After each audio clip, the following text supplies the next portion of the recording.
So pangalawa po mga minamahal, ay binago po nila ang kautusan.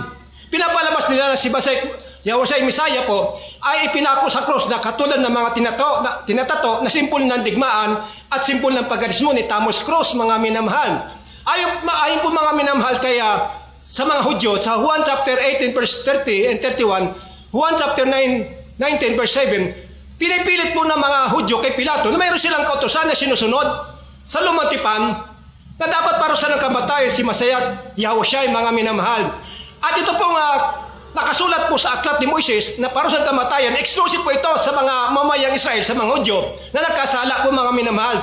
At yun po ay makikita sa Deuteronomy chapter 21 verse 22 and 23, sabi doon ay hanging on the tree. Ito po ay punong ordinaryo na makikita niyo po sa kabudukan na may isang na left and right. So doon po ipinako si Masaya Yahushua, mga minamahal, ayon po sa kautusan sinusunod ng parusahan ng kamatayan ng mga Israelites at ng mga Hebreo at ng mga Hudyo po, mga minamahal.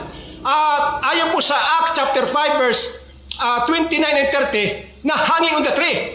Acts chapter 10 verse 39, hanging on the tree. Acts chapter 13 verse 28 and 29, hanging on the tree. Galatia chapter 10 verse 13, hanging on the tree. Consider po, mga minamahal, nakapako o nakabitin kapag hindi po nakalapat ang paa sa lupa ay consider po na hanging.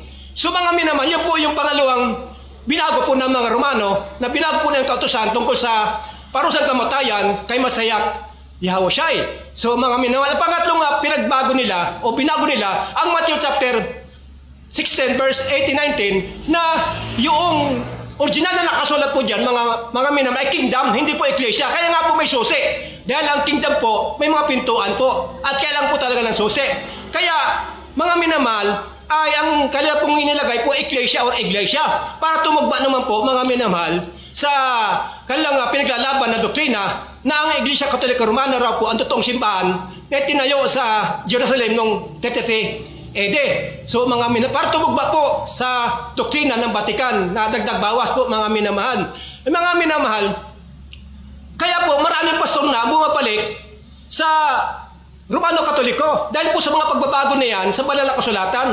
Hindi dahil sa ang Romano Katoliko ang totoong simbahan o totoong doktrina, kundi dahil sa mga pagbabagong ginawa ng mga Romano sa Bible o dagdag bawas, dahil yun po yung tungkulin na ayon sa hula na dapat nilang na maganap, no, sa mga Romano ang dagdag bawas, no, babagoy ang manuscript, mga minamahal. So kaya po ang mga pastor ngayon nagbabalikan na po sa Romano Katoliko dahil po sa mga dagdag bawas na yan tulad ng Jesus. Magtataka kayo bakit sa Jerusalem ay hindi po tinatanggap ang Jesus. Kahit sa mga tunay na Hudyo na nagbabasa ng Old and Testament at sila po ay mga tunay na mga manampalataya sa berbo ng kataong tao sa pagkabuhay at pag-akit sa langit at muling pagbabalik, hindi rin po nila tinatanggap ang pangalan Jesus. Kasi ang name na may SOS ay hindi po yan papilar sa Roma ay sa Jerusalem. Papilar po yan sa Roma at sa Europa tulad ng Tarsus, Parnassus, Pegasus, Dionysus, Jesus. Yan po ay pangalan po ni Siyos ng Roman Pagan God.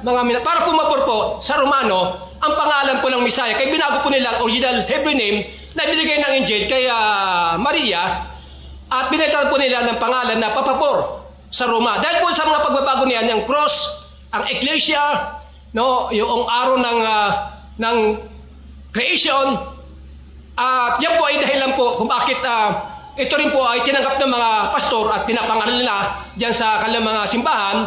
Kaya yun po nangyari po na yung mga pastor nagbabalikan na sa Romano Katoliko. Kaya po aking exposyon, siya lawang, sumayin ng kapayapaan, siya nawa.